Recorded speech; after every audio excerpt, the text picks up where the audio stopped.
জামাত আমাদের সাথে ওয়াদা খেলাপ করে, বরখেলাপ করে, ওয়াদা রক্ষার না রেখে ভারতের সাথে গোপনে বৈঠক করবে, আমেরিকার সাথে গোপনে বৈঠক করবে। এটা তো আমাদের জানার কথা ছিল। আমি বলেছিলাম সেদিনকার এক সাংবাদিকদের প্রশ্নে এর উত্তর, জামাত যেদিন তাদের লগু থেকে আকিমুদ্দিন উঠিয়ে ফেলছে তখনই তারা এক পর্যায়ে পরাজিত হয়ে গেছে। নন ইনভার্টার এসির দামে ঘরে আনুন বিদ্যুৎ সাশ্রয়ী ইনভার্টার এসি। এখন 1.5 ton my one inverter AC মাত্র 48,900 টাকা পাওয়া যাচ্ছে মিনিস্টার শোরুমে। কারণ জামাতের পিছনে ৭১ স্বাধীনতার যুদ্ধের বিরোধিতা ছাপ লাগানো আছে। এরপরে বিভিন্ন সময় তারা যে বিভিন্ন তালে জড়ায়া চলে, এটা পরিষ্কার আমাদের সামনে পরিষ্কৃত হয়ে আছে। বিভিন্ন সময় আওয়ামী লীগের সাথে, আবার বিএনপির সাথে, আবার অন্যান্য আদার্স অন্যত্র তাদের সাথে, এটাও তো আমাদের সামনে পরিষ্কার। এরপরেও তারা কোন চেতনা নিয়ে কাজ করত? চেতনাটা ছিল ইসলাম। কিন্তু যখন লঘু থেকে ইসলামকে উঠায়া ফেলছে, এখন তাদের আর কোনো দ্বিতীয় চেতনা আমার জানা মতে নাই।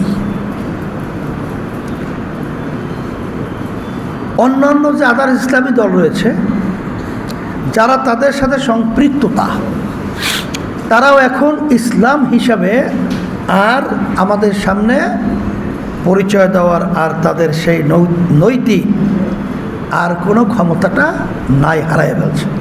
কারণ জামাতের নেতৃত্ব ছিল, আর জামাত তো পরিষ্কার বলেছে তারা ক্ষমতায় যেতে পারলে ইসলাম শরিয়া অনুযায়ী দেশ চালাবে না, দেশ চালাবে প্রচলিত গণতন্ত্র অনুযায়ী।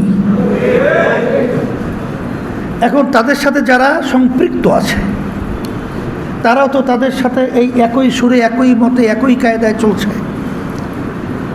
আর ইসলামী আন্দোলন বাংলাদেশ ওই সময় ওই ক্ষমতার দ্বার প্রান্তে থেকে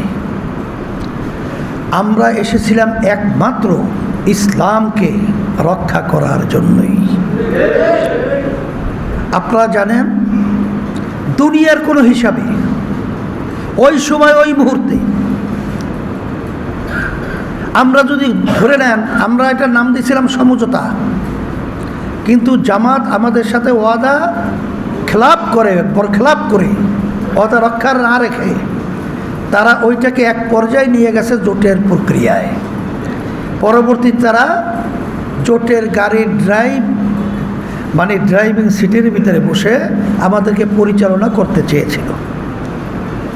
পরিচালনায় দোষ ছিল না, কিন্তু সেখানে যদি ইসলাম থাকতো, সেখানে যদি মানবতা এবং দেশের কল্যাণ থাকতো, আমরা যদি দেখতাম যে তারা দেশপ্রেমিক, দেশের জন্যই করছে কাজ, কিন্তু আমরা দেখি গোপনে তারা ভারতের সাথে একবারও নয়, ধারাবাহিকভাবে গোপনে বৈঠক করতেছে। ভারতের সাথে গোপনে বৈঠক করবে, আমেরিকার সাথে গোপনে বৈঠক করবে।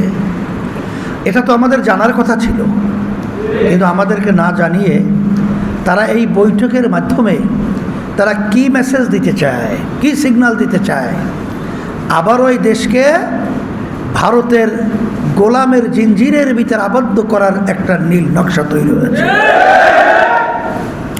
আর ইসলামের ব্যাপারে তো পরিষ্কার তাদের ঘোষণাই ছিল যে তারা ক্ষমতায় যেতে পারলে ইসলাম অনুযায়ী দেশ চালাবে না। এখন এই অবস্থায় আমরা নিছক জানি এই সমঝোতায় থাকলে, আপনারা অনেকে বলেন জোট, এটাকে কখনোই আমি জোট বলি না, কারণ এটা জোট হিসাবে এটা তৈরি হয় নাই। এটা তৈরি করার নায়ক ছিলাম আমি, এটা আমি জানি।